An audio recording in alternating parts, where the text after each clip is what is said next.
नमस्कार। YouTube video channel पे आपका स्वागत है। आज के इस वीडियो में हम भक्ति काल के सुप्रसिद्ध कवि गोस्वामी तुलसीदास के काव्य की कलापक्षीय विशेषताओं का अध्ययन करेंगे। महाकवि गोस्वामी तुलसीदास शास्त्र पारंगत मनुष्य थे, जिन्होंने वेद वेदांग का अध्ययन किया, काव्य तत्वों से भली भांति अवगत तथा उन्होंने अच्छी बुरी कविता की पहचान थी। उन्होंने रामचरितमानस में अपने काव्य सिद्धांतों एवं काव्य दृष्टि का कथन स्थान स्थान पर किया। रामचरितमानस के प्रारंभ में उन्होंने राम कथा लेखन प्रारंभ करने की बात कही, तो वहीं काव्य तत्वों का उल्लेख किया।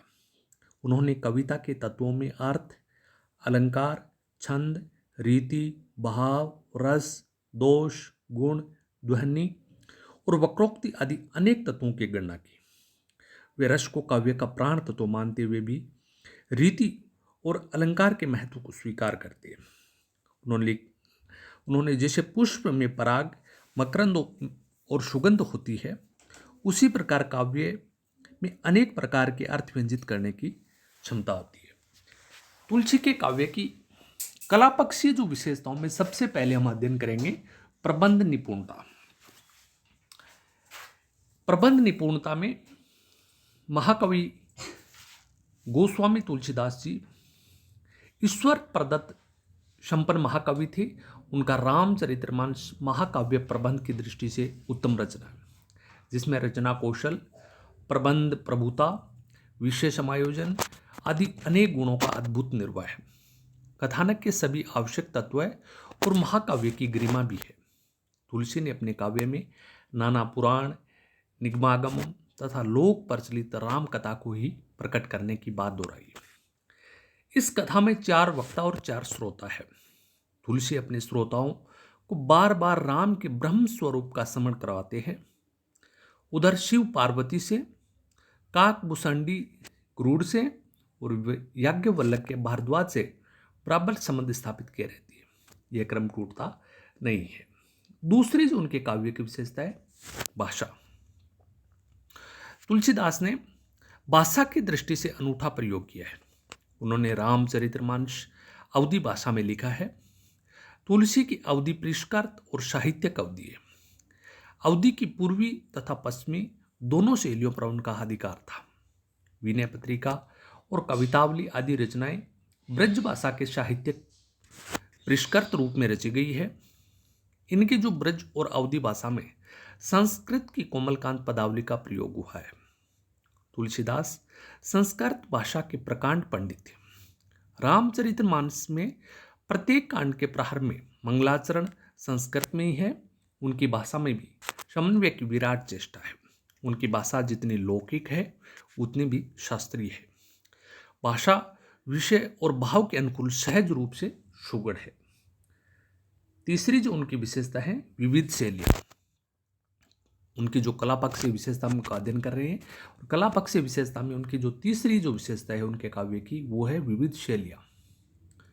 तुलसीदास के समय साहित्य में की जो अनेक शैलियाँ प्रचलित थी, तुलसी ने इन शैलियों का सफल प्रयोग अपने काव्य में किया। उन्होंने युद्ध प्रसंगों में ऊर्जवर्धक वीर गाथा काल की छपय शैली का प्रयोग किया तथा अपने भक्ति पदों में और कोमल प्रसंगों में विद्यापति की कोमलकांत पदावली से युक्त गेय पद शैली का सुंदर प्रयोग किया, जिसमें संस्कृत का लालित्य और देश भाषा का माधुर्य एवं भाव प्रकाशन की अचूर क्षमता है। तुलसीदास की कवितावली में गंग आदि बाटों की सवैया कथित पद्धति के दर्शन होते हैं, तो दोहावली में नीति उपदेश देने वाले सूत्र पद्धति के। तुलसीदास का प्रसिद्ध काव्य रामचरितमानस भी दोहा चौपाई शैली पर लिखा गया एक उत्कृष्ट महाकाव्य। एक और उन्होंने रहीम की बरवे छंद पद्धति का प्रयोग किया, तो दूसरी ओर मुक्तक काव्य में भी वे पीछे नहीं रहे। अब बात करते हैं छंद और अलंकार की। तुलसीदास काव्य शास्त्र के जानकार पारंगत विद्वान थे। उन्हें छंद, अलंकार शास्त्र के विभिन्न भेदों का शास्त्रीय ज्ञान था। वे भाषा, संस्कृत, अलंकार, छंद आदि को भाव प्रेषण की कसौटी पर कसते थे। उन्होंने अपने युग के तथा वीर गाथा काल के प्रचलित सभी छंदों का सफल और शुद्ध प्रयोग किया है। दोहा, सोरठा, चौपाई, गीतिका, कवित, सवैया, छपै, बरवे आदि छंद तुलसी की काव्य कला में उत्कृष्ट तक पहुंचे। अलंकारों की दृष्टि से तुलसीदास अत्यंत संपन्न है, वे रस सिद्ध कवि है। स्थान स्थान पर अलंकार प्रयोग से भी तुलसीदास ने काव्य में अपनी प्रतिभा दिखाई है। वस्तु और भाव का उत्कर्ष दिखाने वाले अगणित अलंकार तुलसी के काव्य की निधि है। उपमा, रूपक और उत्प्रेक्षा अलंकार तुलसी के प्रिय अलंकार है। बालकांड का मानस रूपक, राम कथा रूपक, भक्ति रूपक बड़े प्रसिद्ध और विराट सांग रूपक है। इसके अतिरिक्त संदेह, भ्रांतिमान, प्रतीक, उल्लेख, व्यतिरेक, परिसंख्या, अनुप्रास, विभावना आदि अलंकार का भी प्रचुर मात्रा में तुलसीदास के काव्य में प्रयोग हुआ है।